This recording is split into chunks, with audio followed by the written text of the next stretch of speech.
Welcome to the Smashterpieces, a casual walk through the history of the Super Smash Bros. Ultimate roster. My name is Joe. And my name is Melanie. And if you're new here, what we are doing in the show is we are playing one game for every character in Super Smash Bros. Ultimate from 1984's Duck Hunt to 2019's Fire Emblem Three Houses. And today's episode is a brief check-in on our 48th game, representing fighter number 4, Epsilon Dark Samus. It is the 2004 GameCube game Metroid Prime 2 Echoes. So Joe, since this is your first time playing this video game, and we do not have a stream to sort of get the vibe of your playthrough, I figure maybe this time we could do something a little different. And how about you kind of walk us through the opening of this game from your own perspective? So, I'm not going to be able to get it 100% because, fair warning for people listening, at time of recording, I actually finished. This goes through Agon Wastes, by the way. That's how far both of us got. We both finished Agon Wastes. I finished it like 2 weeks ago, and then work got insane. And so, that's why it took so long to really get down to be recorded. That being said, I do have some thoughts that I've been preparing. Okay. At least. Okay. The first being, I still don't quite know how I feel about the light and dark world stuff. I haven't formed a full opinion yet. I think the complaints on it are overblown because, the thing that I think, as far the concept of the light world, dark world thing, obviously not especially unique in this video game. Link to the Past did it a very long time ago. But I always liked that dynamic. I think that's very fun. And I don't really think that it's that debilitating. The health damage that you get from being in the dark world and not in the protective light, I never really found a spot in this section of the game where it really felt like a problem. And right at the end of this bit, we get the dark suit, and obviously you haven't had any time with that, but we have effectively gotten through the most difficult bit of the Dark World's miasma stuff already. Yeah, that's why I don't feel like I have a full opinion yet. I do think there's actually one specific spot I think is a problem with the miasma damage, but that's literally it. Everything else is they're pretty generous with the light bubbles and shit. Mm-hmm. Granted, it does get really fucking annoying to have to fight while you're also staying in the light. That does get really annoying. I think the Ing Warriors have too much health. Yeah, they sure fucking do. They really fucking do. But I didn't really. The only aspect of the boss, I forget what it's called, the big boss of the Agon Wastes. I also forget what it's called.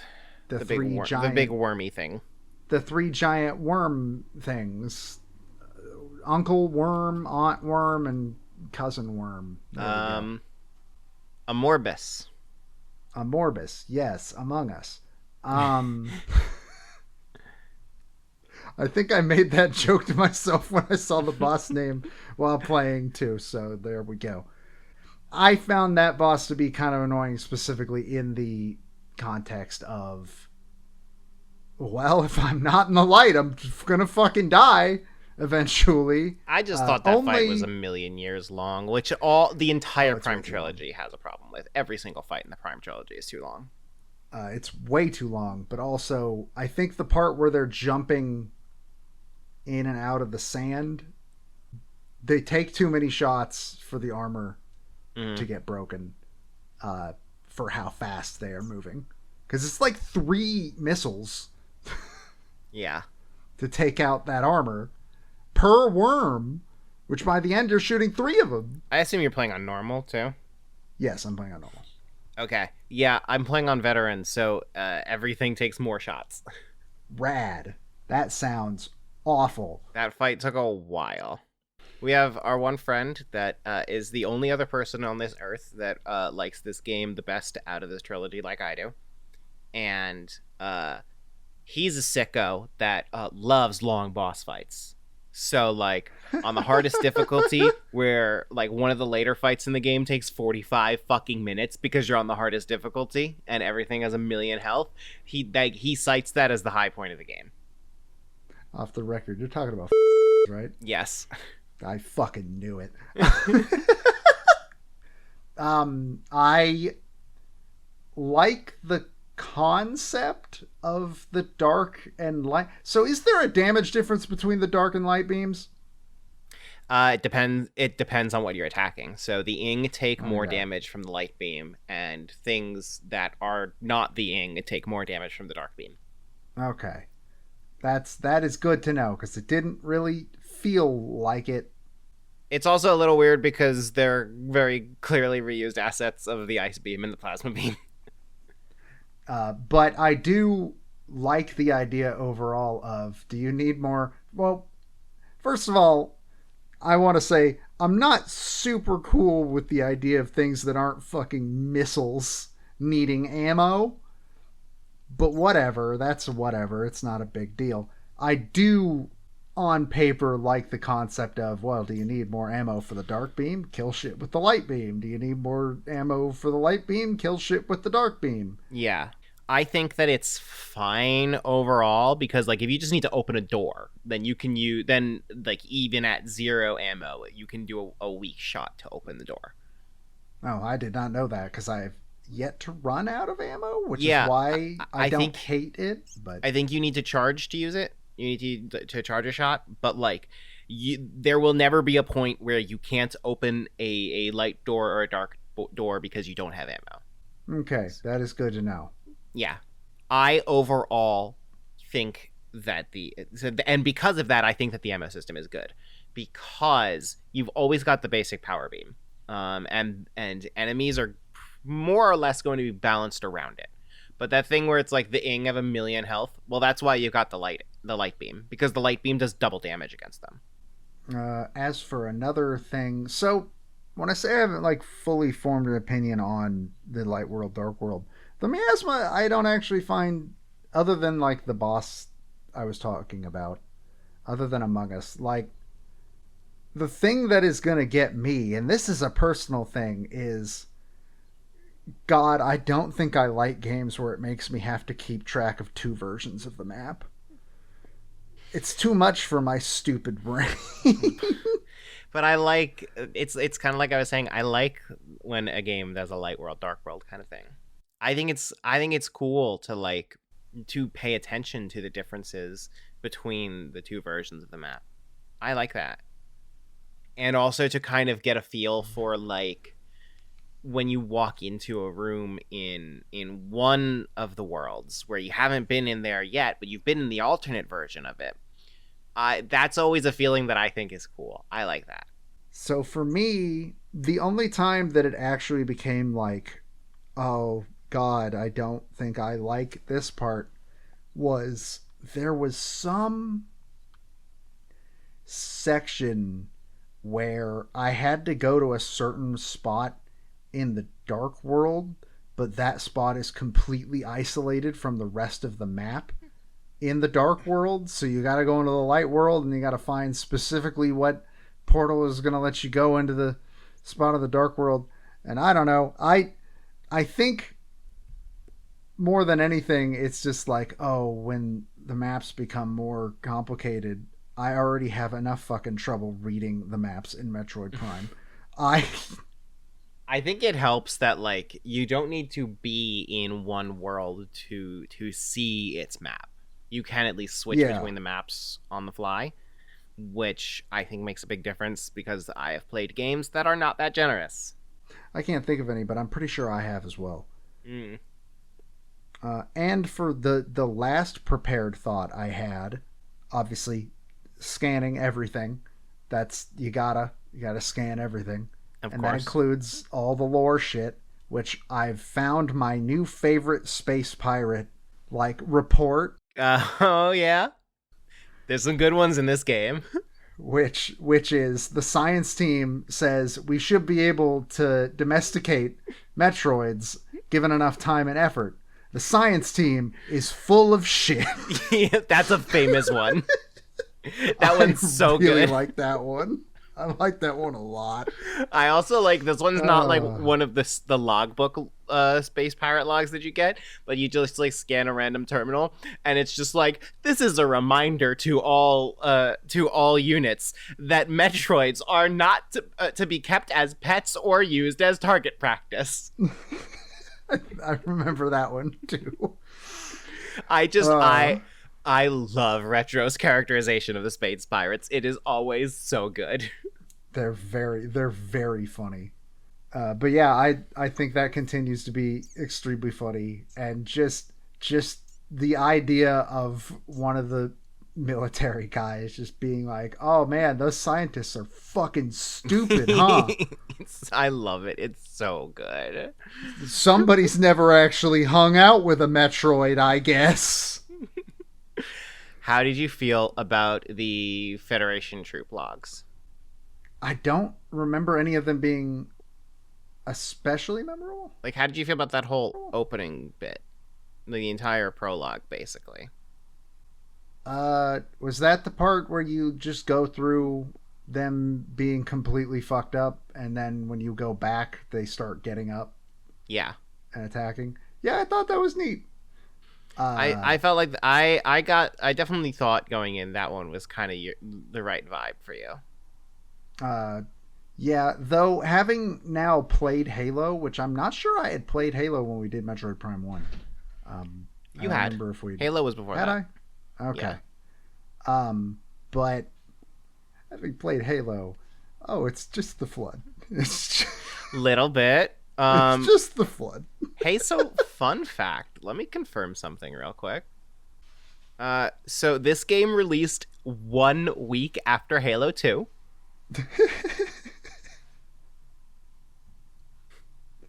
Beautiful. It didn't go great for them. Yeah, I can't imagine that was a great fucking time slot to put your goddamn FPS on. But yeah, those are the main things that have stood out to me so far. In general, it doesn't feel like I haven't gotten how many abilities in this game are like abilities that aren't in Prime 1. There's a couple. I'm trying to like remember them off the top of my head. Because so far, and this is just because it's early game, obviously. Outside of the light and dark beam, everything I've gotten is like the morph ball and the double jump and like all that. Okay. Yeah, I'm looking through. There's a couple good ones. There are definitely more repeats than you want. But That's just Metroid. There's just the list of all of them that need to be in Metroid. well, one of them is a classic Metroid ability that was not in Prime 1 too. So, Okay, interesting. I mean, you can probably guess it just from like what classic Metroid ability wasn't in Prime 1. There's really only one that was missing.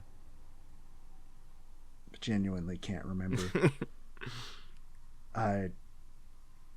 Space Jump wasn't in Prime 1, right? So they call the double jump the space jump boots. That's incorrect, Retro. Retro of 2004, I'm going to need you to correct that. But I won't spoil. So there's one totally new ability that later was in Dread. Huh. So and there is a so there's one totally new ability that was so good it was later in Dread. One totally new ability that is kind of lame. One totally new visor. And one classic ability that was not in Prime 1. Okay. Well, I have all of those to look forward to finding out what the hell they are.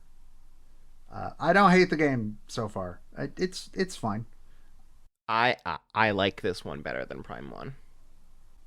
I don't feel like I've played enough to be able to tell quite yet.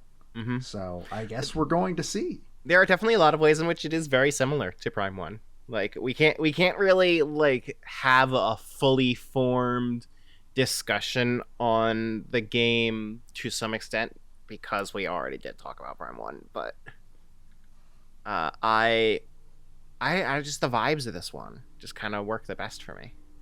Oh, the Dark Samus fight. We should probably talk about that considering this game is what Oh yeah, represents probably. her. Yeah. It's not the only time you're going to fight her. Oh, I figured that. I do like the build up to it where you just see her.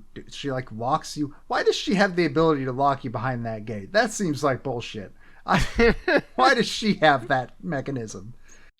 I think it's less that she does it on purpose and more just like the act of her rampaging through the space pirate base is like Maybe causing things to lock down. The fight, and I feel like this is going to be a common theme that I say because, like you said, this is kind of a problem all Prime has. She has too much health. Yeah, every single boss fight in this trilogy has too much health. She has way too much health. I don't think the fight is bad, though I did keep losing track of where she was, and then finding track of where she was pretty quickly after she meteor slammed into my body. It's good. That one's good. So that was, that happened to me a lot, but I still beat her in the. I haven't died to a boss yet.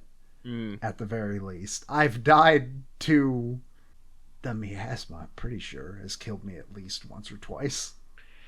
See, do you remember that time in Super Metroid where I just kind of like I didn't know the way back from Lower North Air, so I just went through the lava that had appeared in the path that I came from? Vaguely. Yeah, so that kind of sums up who I am as a person playing these games, and that's a big part of why the dark miasma doesn't matter to me. I think there was one specific spot where it felt like it was disincentivizing exploring, but also upon like exploring that until I died, there was nothing over there anyways. So it didn't matter in the end. But unfortunately, I had to die to find that out. And in a game like this, where you don't start at like the room, you start at the last save point you used, which I mean that's Metroid, that's how it works. I don't know, that was a little bit annoying, but that was one spot, one single spot so far. And that's pretty much it. It's so far a Metroid Prime game. Oh, God, the Wii is going to be a fucking disaster when we get to all Wii games. Why is that? Because, oh my God, my wrist hates using the Wiimote now. Oh, yeah, it sucks. It sucks so much. Oh, back when I was younger, this was no problem. Now I'm old and my bones dislike using pointer controls. I can't stand it. Like once upon a time, I would have told you that the trilogy disc was the best way to play, like the best controls for these games, and I don't think that anymore. I really don't.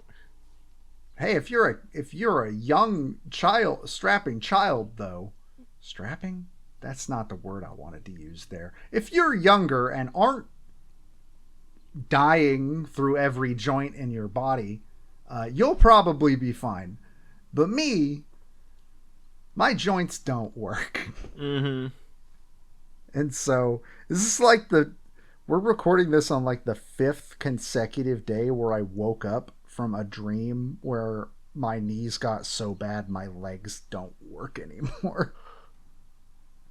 Which is a weird recurring dream to have, but like that should give you an idea of joints ain't great. Getting older sucks, kids. Good luck with that. I do not recommend it. It's not great. It doesn't go well. Makes it so that you can't play pointer controls as easily. And I haven't seen any other drawback. But obviously that's the most important one. Yeah, Metroid Prime 2 Echoes is fine so far. Also, I can't remember, but we talked about how like Dark Samus is the character Metroid Prime, right? No, but I kind of guessed that was the case. Yeah, because in the 100% ending for the original Metroid Prime, you see the Dark Samus armor kind of climbing out of the pool of Phazon. Ah, interesting. Yeah, I just sort of guessed that based on the fact that, I mean, they're calling it Metroid Prime still, so like... I mean, they're calling 4 Metroid Prime, so... That's fair. It's just the serious name now. But like... But yeah, Dark Samus is the character Metroid Prime. And also the game Metroid Prime 2 Echoes, as represented on the hit podcast Smashterpieces. See, that's called brand synergy. I don't know what synergy means, but I'm gonna assume it's that. Something like that, probably. I don't got anything else to say. For people that don't follow me on Twitter, while I am not streaming Prime because I'm using pointer controls and my room is so not set up for that, and I can't stream if I can't play in my room. I got a nice new chunky PC that can probably stream better now. It can stream better now. I don't know why I said probably. We've already done a stream on it, and that stream ran pretty much flawlessly. But our next game is Assault, right? It's Star Fox. Yeah. Do you want to co-pilot that with me? Sure. I mean, also, like, you don't have to, like, I think it'd be fun, like, if you just did, like, 1 or 2 Prime 2 streams. You don't have to do the whole game from here. But, like, if you just do a little bit just to get the vibe of you playing Prime 2, I think that'd be cool, that's the thing. I physically can't do that. Oh, right. There is no way to set up the sensor bar in this room whatsoever in a way that works, unfortunately. Like, I would do a couple of streams if not for the fact that, like, there is actually a physical limitation stopping it. Well, Star Fox Assault I'll hang out through. And also then Fire Emblems after that, I'd definitely hang out through that. Mm-hmm.